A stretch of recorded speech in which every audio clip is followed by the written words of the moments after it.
Today, let's get started with Jiri Prochazka hints at possible move to middleweight.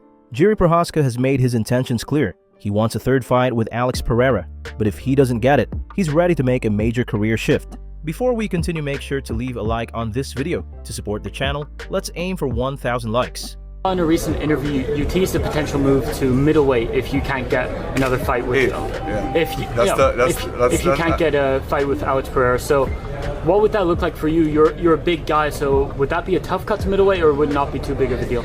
Yeah, let's see. Let's see.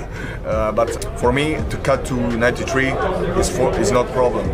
I think to 84 kilograms, like middleweight, will be really something. And I believe I can make it with my body, because I know my body, so I believe I can make it.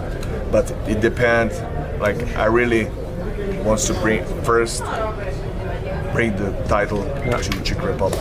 Light heavyweight. Chael Sonnen claims Khabib would have returned for a 30th fight. Chael Sonnen believes we were closer than we realized to seeing Khabib Nurmagomedov return for his 30th professional fight. According to Sonnen, Khabib's retirement promise to his mother might not have been the final word if the UFC had agreed to one key condition. The reason that we did not get to 30-0, the reason that this stopped at 29-0, had nothing to do with competition. Khabib was not scared of anybody, and nobody maintains that he was. But the reason they didn't get to 30-0, and they looked at that contract, and boy, they kept changing the contract, they kept changing the figure, and they kept moving a decimal and kept adding a comma to it. They were looking at the wrong numbers. If you wanted to get Khabib to 30-0, or you wanted him to walk out there for the 30th time, whether he got the victory or not, it was the weight class. That was the number, and that was the problem in the contract. The number one reason that fighters retire, the absolute number one reason, is they don't want to make weight anymore. Now, no fighter in history, in any sport, wrestling, boxing, jiu-jitsu, MMA, has ever said, I'm retiring because I don't want to make weight anymore. It's the number one reason they do retire, but they've never said it. It just doesn't sound right. But the reason you didn't get Khabib versus Conor 2 had nothing to do with money or location. Had nothing to do with a statement that was made or a promise that was going to be kept. Khabib as an athlete was done weighing 155 pounds. They could have got Khabib Conor 2.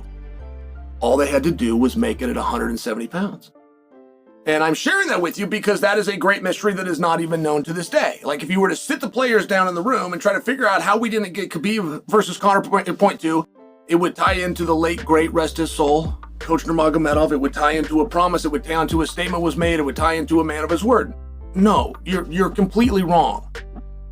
When you were negotiating for that fight, if you would have said it's at 165 pounds or it's at 170 pounds, you would have got the fight. Max Holloway wants to settle unfinished business with Charles Oliveira.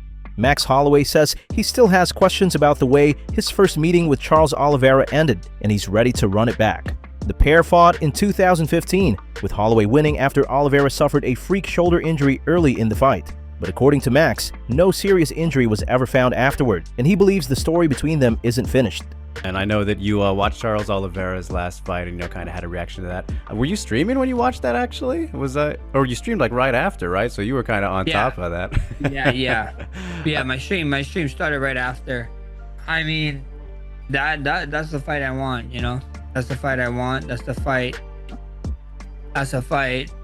a lot of people want to see. We have history.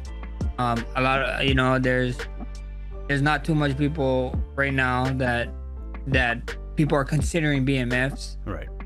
But on that very short list, on a very short list, Charles Oliveira is one of them. So, you telling me that I get to go out there and defend the BMF title again against a man who's very respected, who I have history with, and the first time that they talk about our fight, or he talks about it, was an injury, so and whatever. So let's go figure it out. Let's figure it out then. If you believe that the first one was because of the injury, and everybody's gonna come at me, and social media is gonna come at me after this it's light, because at the end of the day, if you guys really did your research, you know, nothing was ever found for an injury when he got released from the doctor. So at the end of the day, I would love that fight. You know, he did great things. He actually was a champion at one point, and you know, me getting another win over a top 5 guy would only be me closer to a title shot where I eventually want to be. Herb Dean says major meeting set for November 4th to address eye pokes and fouls. Referee Herb Dean has revealed that MMA officials will be holding an important meeting on November 4th specifically to address eye pokes and other fouls, a topic that's been heavily debated following recent UFC controversies.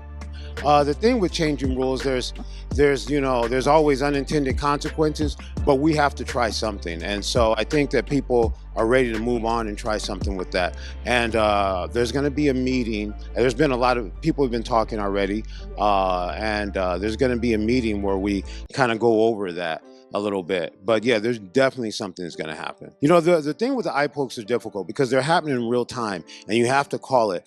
And you always try to be in a good position, but you could be in, maybe if fighters move, you're moving around, they move, and then something could happen and you see someone grab their eye, you have to make a decision on the spot. If you make a decision and say it was an eye poke and you call it, give the guy a break, and it wasn't an eye poke, it was a fair blow, you just took the win from that guy.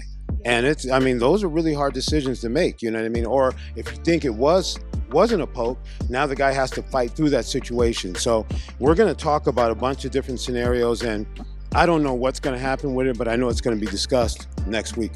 Oh, next week? Early next week? Yeah, early next week. I think there's a conversation happening on the 4th. On Tuesday, I believe, right? Yeah, Tuesday. Charles Oliveira breaks down loss to Ilia Topuria. Charles Oliveira has opened up about his defeat to Ilia Topuria, explaining what went wrong and what he would change in a rematch. Não, aquela cotovelada que você deu também, eu não caí, né? Mas porque eu fui burro. O cara é mais curto do que eu, boxe sério. O que eu tinha que fazer? Mais na longa, chutava igual eu fiz com essa, fazendo ele vir, matando, e aí eu desse o tiro. O que eu falei? Vou botar pra baixo e vou botar a mão. Eu botei a mão, só que ele botou a mão primeiro em mim. Então eu fui burro. Acontece, faz parte da luta. O que vai fazer? A tua mente. Tu voltar de novo. Foi o que aconteceu, voltamos mais forte. Então é o que eu tô tentando trazer pra vocês. Islam Makhachev says Ilia Topuria isn't close to Conor McGregor's star level. Islam Makhachev was recently asked whether Ilia Topuria's media buzz and rising fame mirror the hype Conor McGregor generated during his rivalry with Khabib Nurmagomedov, and whether a rematch between the two legends could ever happen. Makhachev shut it down quickly. I don't think it's even close, but if you compare interest, he's one of the biggest. If you were to pick someone now, he'd be one of the biggest. In Khabib versus Conor, I don't think it'll happen again. Ronda Rousey takes aim at Khabib Nurmagomedov over retirement. Ronda Rousey didn't hold back when speaking about Khabib Nurmagomedov's legacy, claiming fans overrate him because he retired undefeated. Before we continue, help us reach our goal of 1,000 subscribers here on MMA Explorers. Hit that subscribe button and turn on notification so you don't miss any of our daily MMA content. I think the only reason that why MMA fans have their lips so firmly planted at the base of Khabib's cock is because he retired before he reached his limit. And if he kept fighting until he reached his limit, everybody would be like, oh, Khabib ain't shit, he never was shit. And they're like that with everybody. Like name one person.